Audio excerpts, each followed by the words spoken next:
All right, let's talk about social behavior. This is a fundamental aspect of human interaction, and it's the way that we behave in social situations which has a significant impact on both personal and professional performance. Now, when we understand the neural mechanisms that underlie social behavior, this can provide insight into how social interactions impact our thoughts, how it impacts our emotions, and also our behavior. So now I just want to quickly dive into a little bit of social neuroscience and explore the neural basis of social behavior, the concept of neuroplasticity, and also the application of some social neuroscience in the workplace. All right. So, first of all, let's talk about social neuroscience. Now, this is the study of how your brain processes social information and how social interactions influence brain activity and our behavior.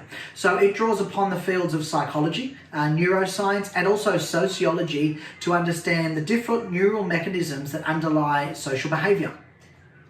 So research into social neuroscience, it's identified specific brain regions and neural networks that are involved in different social behaviors, which are things like our amygdala, our prefrontal cortex, and also our mirror neurons.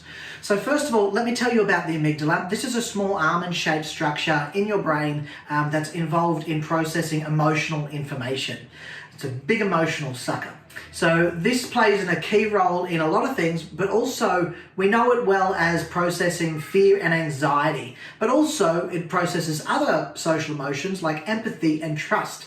Now, your prefrontal cortex, on the other hand, it's involved in a higher level of cognitive processes, such as decision-making and planning.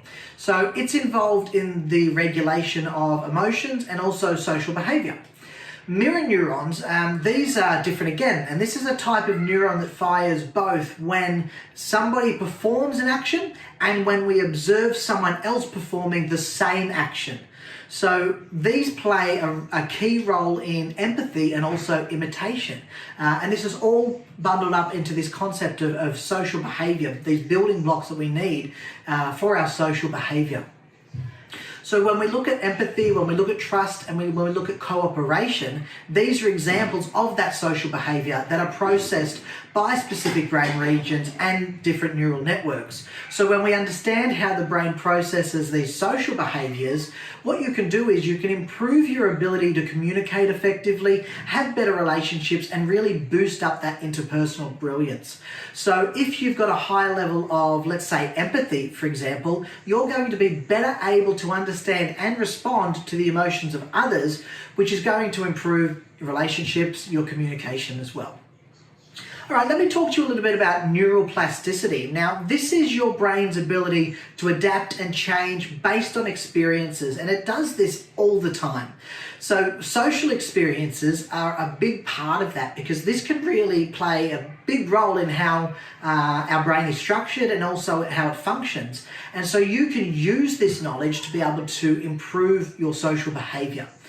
Now, for example, anybody who engages in regular social interactions, you might experience changes in your brain structure and in your brain function that makes you better at that type of social behavior. Now, if you practice things like empathy and cooperation, you're going to see some changes in how your brain operates that is going to improve how you understand and how you respond to the emotions of others, right? So the more that we do things, the more that we're exposed to things, the more our brain's plasticity responds and starts to get shaped around those experiences. So when we look at the application of social neuroscience in the workplace, they're everywhere. When you understand these underlying mechanisms, that means that we're able to improve team dynamics, we're able to improve team and organizational communication, and also it has a big impact on our ability to have effective leadership. So you can use this to improve teams by training your employees to be able to recognize and respond to the emotions of others, because this is happening already, right? We've already got our mirror neurons firing off. We just need to be able to recognize it and respond to it.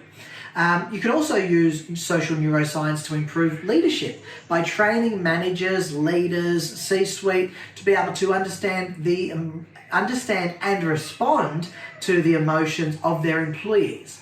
Now, again, this sounds really simple stuff. And a lot of us think, well, I do that anyway. And you're right, because it's already happening. So we are intuitive enough to recognize that there's something going on here. This is about really formalizing what's happening intuitively, turning it into a process that we can replicate so that we can recognize and respond when it happens all the time, right? So we don't miss anything. Now, so let's wrap all of that up for today. Basically, when we understand the neural mechanisms of social behavior, this is going to improve personal and professional performance. So when we understand a little bit more around the social interactions and those thoughts, those emotions and behaviors that are happening, why they're happening, and also when they're happening, this is going to affect our neuroplasticity, and this is going to allow us to get better at those things, right? So practice makes perfect, and in the instance of social interactions and social behavior, that's definitely the case here as well.